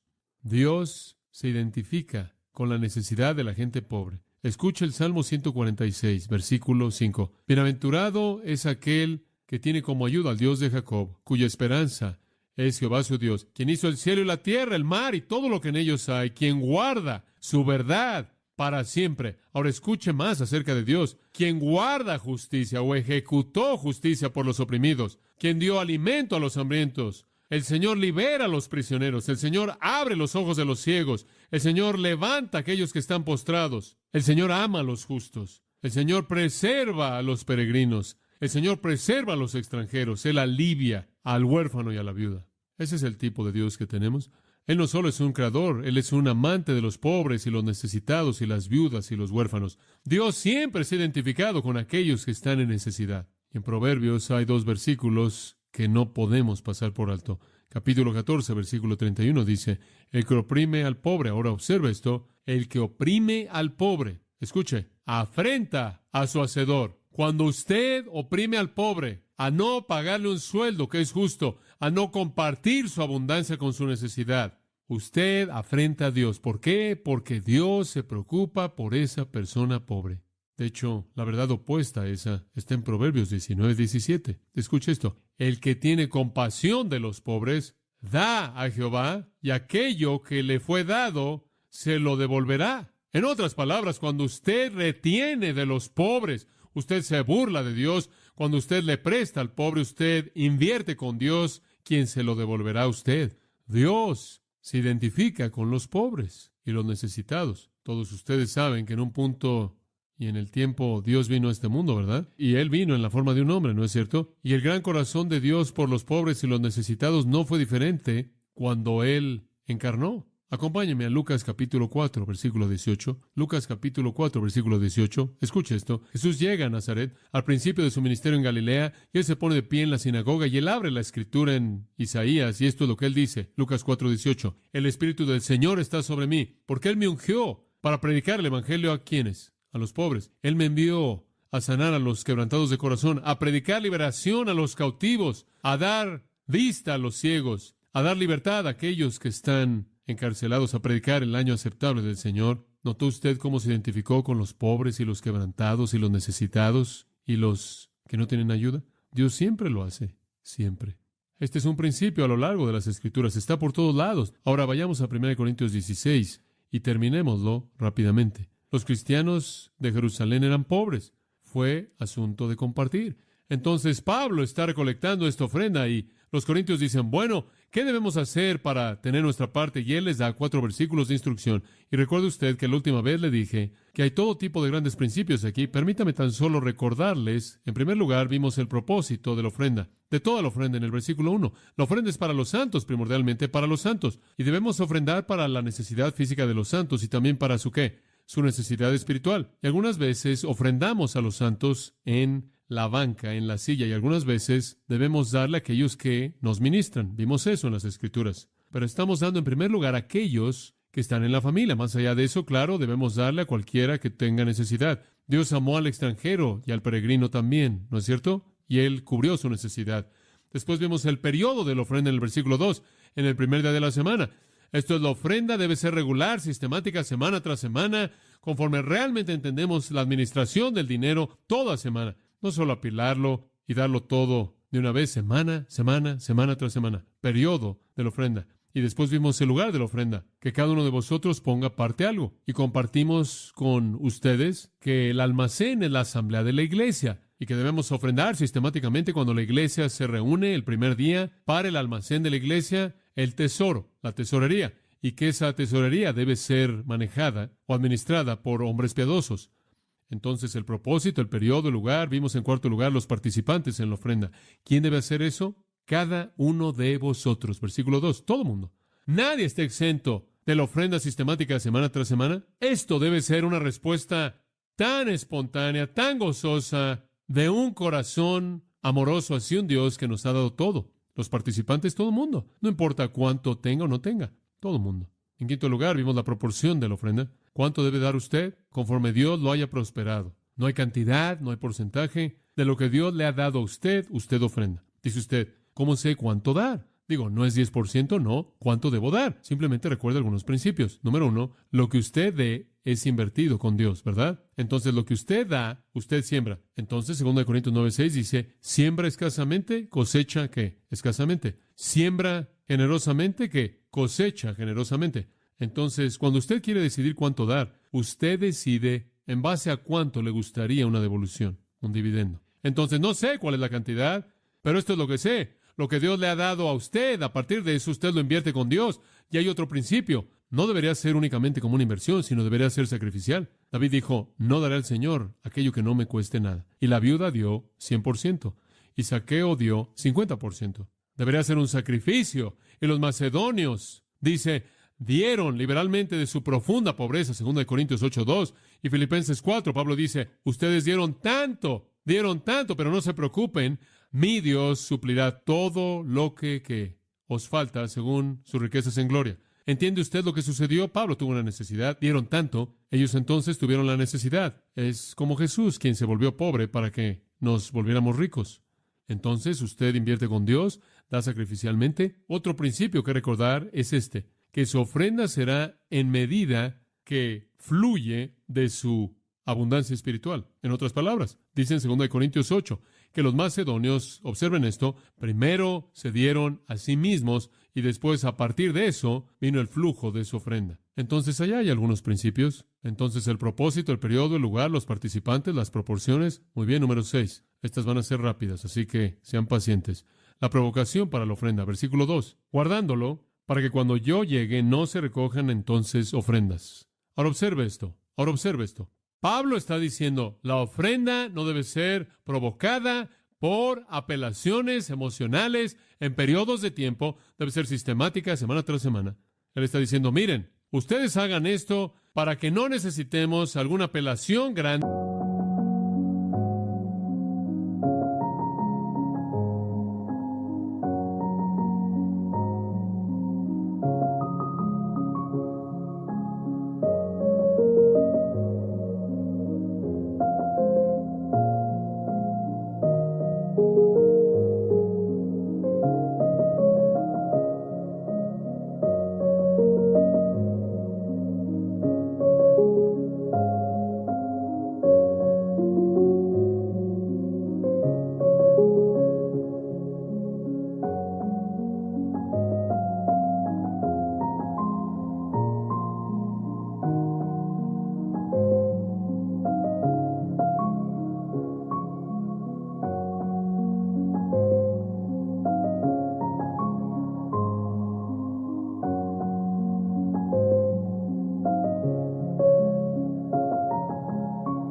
Y alguna congregación grande cuando llegue ahí. Todo esto debe estar en el flujo de la ofrenda fiel, sistemática, semana tras semana. Y ni siquiera necesitaremos una ofrenda especial cuando yo venga. La ofrenda debe ser en el flujo de la vida, no como resultado de alguna apelación emocional periódicamente. Hombre, les digo, los cristianos necesitan aprender esto. Hay tantos cristianos que no conocen el significado de la ofrenda sistemática semana tras semana sacrificial generosa. Esperan a que haya algún tipo de sentimiento espiritual. Cuando reciben algún tipo de conmoción emocional de alguien, usted sabe, viendo una foto de un bebé que está deformado en un estómago en una foto, o de algún misionero con una necesidad tremenda, o algún asunto que surge, y entonces dan, pero no conocen el significado de esa fidelidad. Ahora, puede haber veces en las que tenemos que dar para cubrir una necesidad inmediatamente, porque algunas necesidades son inmediatas. Algunas veces habrá ese tipo de cosas, y eso es algo emocionante, pero esa nunca debe ser la manera en la que ofrendamos. Eso debe ser algo que va más allá del flujo normal de fidelidad sistemática. Pablo dice, no quiero que sea algún asunto emocional cuando llegue ahí. No quiero que tenga que estarles demandando y forzarlos a que lo den. simplemente comiencen ahora y cuando llegue, todo estará cubierto. Entonces, el propósito, el periodo, el lugar, los participantes, las proporciones, la provocación. ¿Está usted listo para esta? La protección en la ofrenda. Versículo 3. Hay una protección. Y cuando haya llegado, dice Pablo, a quienes hubiereis designado por carta, a estos enviaré para que lleven vuestro donativo a Jerusalén. Cuando llegue, dice una versión, a quien ustedes aprueben, voy a enviarlos con cartas para llevar su ofrenda a Jerusalén. Ahora observe esto. Él dice, miren, una vez que hayan dado ese dinero, voy a colocar ese dinero en las manos de algunas personas para que lo lleven a Jerusalén. ¿Quiénes eran estas personas? Personas aprobadas por ustedes, con cartas que los acompañan para afirmar que verdaderamente son personas dignas de confianza. Ahora observen esto. La protección en toda la ofrenda de la iglesia es que el dinero sea cuidado por hombres aprobados, piadosos, honestos. ¿Ven eso? Ese es el punto. Esa es la protección en la iglesia. Dice usted, bueno, ¿para qué estás tratando de explicar este punto? ¿Qué tiene que ver con la iglesia? Simplemente esto. Que yo creo que conforme usted ofrenda sistemática y fielmente para la tesorería de la iglesia, también la iglesia tiene la obligación de escoger a esos hombres piadosos que estén a cargo de esos fondos de Dios. Y usted sabe, escuche, en la primera iglesia, ¿quiénes eran los que manejaban todo el dinero? Vinieron y lo colocaron a los pies de ¿quiénes? Los pies de los apóstoles. Nunca le entregaron el dinero a nadie que no tuviera la capacidad espiritual para manejarlo. No se lo dieron a los banqueros y a la gente con el trasfondo financiero. No se lo dieron a los hombres de negocios. Se lo dieron a los hombres piadosos. Y más adelante los apóstoles se ocuparon tanto en Hechos 6 que dijeron, miren, tenemos que entregarnos a la enseñanza de la palabra y tenemos que entregarnos a la oración. Entonces se encuentran a otros hombres que se ocupen de este asunto. ¿Y saben ustedes cuáles fueron sus requisitos? ¿Tienen que tener algo de preparación financiera? ¿Tienen que tener algo de negocios? No. Él dice, de hecho, encuentren a hombres llenos de fe y llenos del Espíritu Santo. ¿Lo ve? ¿Sabe usted qué se ve a las iglesias haciendo mucho? Tienen dos consejos. Dicen los diáconos por aquí, ahora ustedes hombres, encárguense de lo espiritual y vamos a conseguir algunos hombres que realmente conozcan de dinero y ellos van a manejar el dinero. Entonces, por aquí ustedes determinan lo que Dios quiere hacer y veremos si podemos respaldarlo. Eso no tiene sentido. ¿Alguna vez supo usted de algo que Dios quiso hacer, pero no pudo hacer porque Él no tuvo suficiente dinero? No tiene sentido. ¿Sabe usted lo que yo creo? Nunca le dé dinero a alguien que no sea espiritual. Lo único que usted hace es crear un cuello de botella a un nivel más bajo. Coloque los fondos en las manos de las personas más piadosas que hay. Pablo dice, miren, busquen a la gente que sea aprobada y ustedes consigan las cartas y voy a enviarlos con el dinero. Que les he encomendado a hombres piadosos, quienes en oración, en la energía del Espíritu Santo, determinaron su dirección. Esa es la protección que se le da a usted. Le voy a decir algo. Yo tendría dificultades con darle a una iglesia, y lo digo en serio, si realmente no creyera en mi corazón que hombres piadosos se encargan de esas cosas. Entonces, el propósito, el periodo y lugar, los participantes, las proporciones, la provocación, protección. Octavo, ¿está listo? La perspectiva. Y voy a terminar con esta. Corto, versículo 4, me encanta. Este es realmente simpático. La perspectiva. ¿Cuál es la perspectiva en la ofrenda? ¿Es ser generoso? ¿Debe ser generosa? Observe esto en el versículo 4. Esto realmente nos ayuda a conocer a Pablo. Y si fuere propio que yo también vaya, irán conmigo. En otras palabras, escuchen. Si dan lo suficiente como para que no me avergüence, yo iré y las voy a acompañar. ¿No es eso bueno? No voy a tomar un viaje largo a Jerusalén si ustedes simplemente dieron un poquito. Entonces, esa es tan solo una manera amable para que Pablo diga, ustedes saben, por favor, esfuércense un poco. Si es una ofrenda apropiada, inclusive yo iré. Me gusta eso.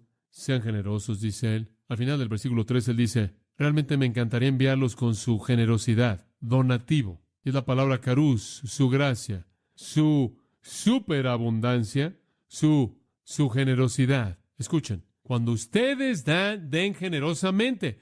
Tenemos tanto.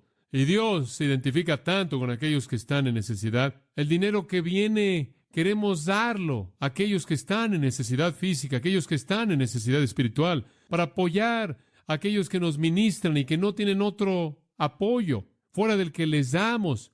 Y después, a su vez, toman sus fondos y también los diseminan. No sé usted, pero Dios me ha dado un nuevo sentido de responsabilidad hacia aquellos que no tienen nada o aquellos que tienen menos de lo que yo tengo. Escuche, no podemos hacer algo menos que dar. Dios hizo el sol que da. Dios hizo la luna, da. Dios hizo las estrellas, da. Dios hizo el aire, da. Dios hizo las nubes, dan lluvia. Dios hizo la tierra, da. Dios hizo a los árboles, dan. El mar, da. Dios hizo las flores, dan. Dios hizo a las bestias, dan. Dios hizo al hombre, ¿acaso él da? No siempre. Que se ha dicho de nosotros lo que fue dicho por el Señor Jesús. Y cuando den, no dejen que su izquierda sepa lo que su derecha está haciendo. Háganlo en secreto y dejen que Dios lo recompense abiertamente. Escuchen, en el 125 después de Cristo, un filósofo llamado Arístides vio el cristianismo y esto es lo que dijo.